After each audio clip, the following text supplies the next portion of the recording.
Hi, I'm Juliet, dog trainer and behavioral therapist with Barkbusters. And this is my dog Zoe. I got Zoe when she was 1.5 years from the Dominican, where she was living as a street dog. She had quite a few behavioral issues when we first got her, and she has come a long way. But one of the issues that Zoe has is, well, I guess I shouldn't really call it an issue. It's just who she is. Her temperament is she's a bit more introverted when it comes to other dogs. She doesn't really love having them in her personal space, just like some people. So what that means is when we're going to visit friends or family members that have dogs, we always make sure that we do gradual, slow introductions so that Zoe really has that time to warm up to them and feel comfortable around different dogs. Today in our video, we're going to show you how to do this properly with any dog, but especially if you have a reactive dog. Hi, I'm Samantha Mabee, behavioral therapist and dog trainer with Barkbusters. This is my dog Dexter. We've had him for 2 years and he came with some extreme reactivity towards other dogs. No matter the size, the distance, the type of dog, Dexter used to growl, snap, lunge. He would make a big scene every time he saw another animal.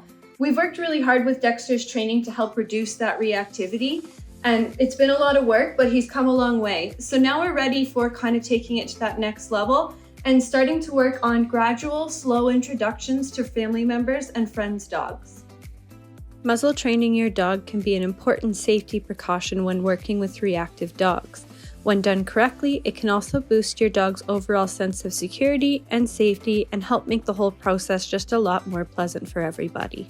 First greeting should always be done in neutral territory and should always be done at a comfortable distance where all dogs are remaining calm. The dog should be walking in a loose leash, the owner's position between the dogs to maintain a comfortable control, and any dog that poses a reactive or aggressive risk should be muzzled. Once both dogs can comfortably ignore each other at a safe distance, we can start to work in closer proximity. Recognize that for some dogs it may require several walks at a safe distance before they're ready for this step. You might work on a sidewalk or it could be a trail. Again, humans should be placed between the dogs and both dogs walk on a loose leash. Once our dogs can comfortably ignore each other on a close distance walk, we're ready to allow for loose leash sniffing walks where the dogs are allowed to be in closer proximity. The goal for reactive dogs is not going to be best friends, but rather that the dogs can coexist comfortably. Notice after a brief sniff, both dogs moved on to walking, showing us that they're both feeling safe and we're ready for the next step, which is going to be going inside. It's always better to be proactive than reactive. So clean up the toys, bones, and food bowls before inviting another dog into your home.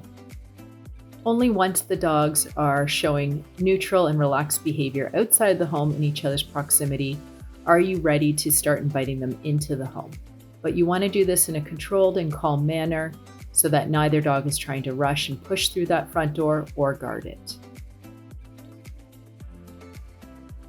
Are you able to stop your dog from going after something it really wants? Whether it's a treat, a toy, or in this case, another dog. This is really important exercise to practice so that you can have that off-leash communication and control with your dog and keep everybody safe in an environment where you're hanging out in the house together. Recognizing that in this clip, we're still giving the dogs plenty of space so that we can socialize and they can relax in the same room, but at distance from each other.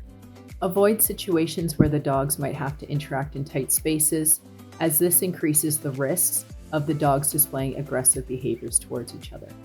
All meals should be fed separately in a quiet, calm area so that your dog can relax and feel safe while enjoying their meal. Also keep in mind that if you aren't able to give 100% of your attention to your dog, that they are kept in a secure space, whether that's a crate, a spare room, or using baby gates to block off access.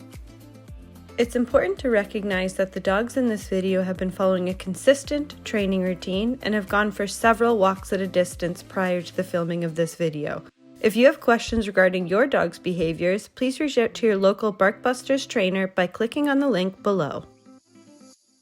Barkbusters, a better way to a better dog.